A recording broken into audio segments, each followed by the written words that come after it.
दुनिया में जब कोई व्यक्ति कोई अपराध करता है तो पुलिस उसे गिरफ्तार कर लेती है और उसे उसके अपराध के अनुसार सजा दी जाती है। वर्तमान समय में ज्यादातर अपराधियों को जेल में ही रखा जाता है, लेकिन दुनिया में अभी भी कुछ ऐसे देश हैं जहां अपराधियों को जेल में रहते हुए इतनी अमानवीय सजा दी जाती है कि बर्दाश्त के बाहर होती है। इस जेल में क्रूर शासन का विरोध करने वालों को कैद किया जाता था और इन कैदियों को इतने क्रूर तरीकों से यातनाएं दी जाती थीं कि आप डर जाएंगे। यातना के कई तरीकों में से एक था ड्रिप वाटर टॉर्चर। इस यातना में अपराधी को एक अंधेरे कमरे में ले जाया जाता था और एक मेज पर लिटा दिया जाता था ताकि वह 1 इंच भी हिल न सके। फिर ठंडे पानी से भरा एक बर्तन कैदी के सिर से कुछ फीट ऊपर लटका दिया गया। हालांकि यह बर्तन एक साधारण बर्तन था, लेकिन नीचे एक छोटा सा छेद किया गया था और यह छेद इतना छोटा बनाया गया था कि पानी अनियमित रूप से बूंद बूंद करके बाहर निकले और पानी की यह बूंद सीधे कैदी के माथे पर गिरे। यह बहुत कष्टप्रद लगेगा, लेकिन समय के साथ प्रत्येक बूंद बहुत प्रभावशाली होगी।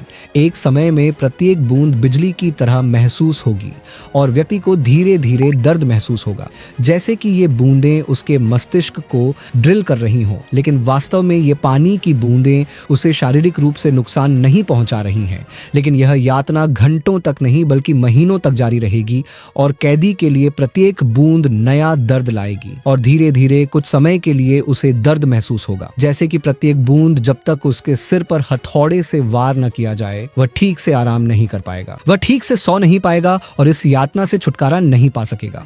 दरअसल इस विधि में नल के नल की तरह पानी की बूंदें लगातार नहीं गिरती तो कैदी को ध्यान की तरह इसकी आदत हो जाती। सजा देने की एक विधि जिसके द्वारा अपराधियों को बिना किसी शारीरिक नुकसान के मानसिक यातना दी जाती है। इस विधि में अपराधियों को एक शुद्ध सफेद कमरे में कैद कर दिया जाता है।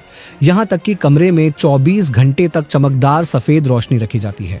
आप आवाज देकर अनुरोध नहीं कर सकते। जब भोजन छोटी खिड़कियों से परोसा जाता है तो यह भोजन एक सफेद प्लेट पर भी रखा जाता है। यदि आप बाथरूम में जाना चाहते हैं तो आपको अनुरोध करने के लिए दरवाजे के नीचे एक सफेद कागज रखना होगा और पहले कुछ दिनों तक इस बाथरूम में सब कुछ सफेद होगा। लेकिन दिन ब दिन जब आपको सफेद रंग के अलावा कुछ भी दिखाई नहीं देगा तो यह एक प्रकार की अति हो जाएगी। इस कमरे में भावना का अभाव, कोई रंग नहीं, कोई गंध नहीं, कोई दृश्य नहीं, कोई प्राकृतिक रोशनी नहीं और कोई घड़ी नहीं। उसे पता नहीं चलेगा कि वह यहाँ कितने समय से है, उसे किस समय खाना खिलाया जा रहा है और बात करने के लिए कोई नहीं है। ईरान में सरकार का विरोध करने वाले पत्रकारों को इस सफेद कमरे में प्रताड़ित किया जाता है। 2004 में अमीर फफारा नाम के इस पत्रकार को करीब 8 महीने तक सफेद कमरे में कैद रखा गया था।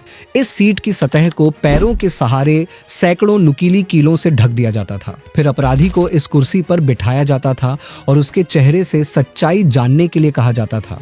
यदि वह अपना अपराध कबूल नहीं करता था तो इस कुर्सी से जुड़ी पट्टी को कस दिया जाता था और अपराधी को दर्द के तहत अपना अपराध कबूल करने के लिए मजबूर किया जाता था। चीन में अब भी इस क्रूर सजा का चलन है। इस कुर्सी का इस्तेमाल चीनी पुलिस कैदियों से पूछताछ करने और उन्हें सजा देने के लिए करती है। इस कुर्सी पर अपराधियों को कई घंटों से लेकर कई हफ्तों तक बैठाया जाता है, जिससे मांसपेशियों और जोड़ों पर बहुत अधिक दबाव पड़ता है, जिससे मांसपेशियों और तंत्रिका क्षति जैसी गंभीर समस्याएं हो सकती हैं। जी हाँ, दुनिया में ऐसे कई लोग हैं जो इस मसालेदार खाने को पसंद करते हैं, लेकिन आपको यह सुनकर हैरानी होगी कि भारत में कुछ जेलें ऐसी भी हैं जहां कैदियों को सबसे तीखी मिर्च खाने की सजा दी जाती है, जिसमें दोषियों को खाना पकाया जाता है जो केवल मसालेदार मिर्च से बना होता है और उनमें सामान्य भोजन की तुलना में अतिरिक्त मिर्च पाउडर होता है। अगर कैदी मिर्च खाने से इनकार करते हैं तो उन्हें पीटा जाता है और ये छिलका खाने के लिए मजबूर किया जाता है और उन्हें कई दिनों तक पानी भी नहीं दिया जाता है ताकि उन्हें अधिक दर्द हो। अत्यधिक तापमान, मानव शरीर इस तरह से नहीं बना है कि वह न ज्यादा गर्मी झेल सके और न ज्यादा ठंड। ग्रीस में महीनों के दौरान मिस्र में इस प्रकार की सजा बहुत लोकप्रिय है, जहां तापमान 40 से 50 डिग्री सेल्सियस के आसपास होता है। जबकि मिस्र में कुछ जेलें हैं जहां अपराधियों को ऐसी कोशिकाओं में रखा जाता है जो तापमान बढ़ाने के लिए बहुत गर्म होती हैं और यहां तक कि कोशिकाओं के अंदर तापमान इतना बढ़ाने के लिए हीटर भी लगाए जाते हैं कि उन्हें ऐसा लगता है जैसे उनके शरीर में आग लग गई हो। अंदर जाने के लिए कोई वेंटिलेशन नहीं है और उन्हें गर्म पानी पीने की अनुमति है ताकि उन्हें और भी अधिक पीड़ा हो। रूस के साइबेरिया में जहां तापमान 0 से 50 डिग्री से 0 से 60 डिग्री सेल्सियस नीचे तक होता है, कैदियों को बिना जैकेट या जूते के घंटों तक बर्फ पर खड़ा रखा जाता है और पतले कपड़ों से ढके छोटे पिंजरों में कैद कर दिया जाता है, जहां वे खुले आकाश और अपने शरीर को देख सकते हैं। ठंड में इस तरह से ठिठुरना कि वे ठीक से चलने की क्षमता खो देते हैं।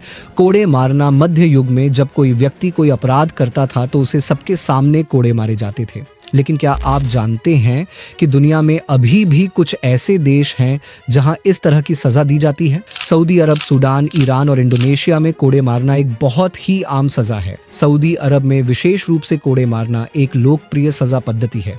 हालांकि सऊदी अरब में गंभीर अपराध के आरोपियों को सबके सामने कोड़े मारे जाते हैं। सजा सिर काटने की है, लेकिन अगर अपराधी अवैध संबंध रखता है, शराब पीता है, किसी निर्दोष व्यक्ति पर झूठा आरोप लगाता है या इस्लाम के बारे में अपमानजनक टिप्पणी करता है तो उसे सार्वजनिक स्थान पर ले जाया जाता है और वहां खड़े सभी दर्शकों के सामने कोड़े से पीटा जाता है। सूडान में यह सजा तब तक जारी रहती है जब तक अपराधी के शरीर से खून नहीं निकल जाता।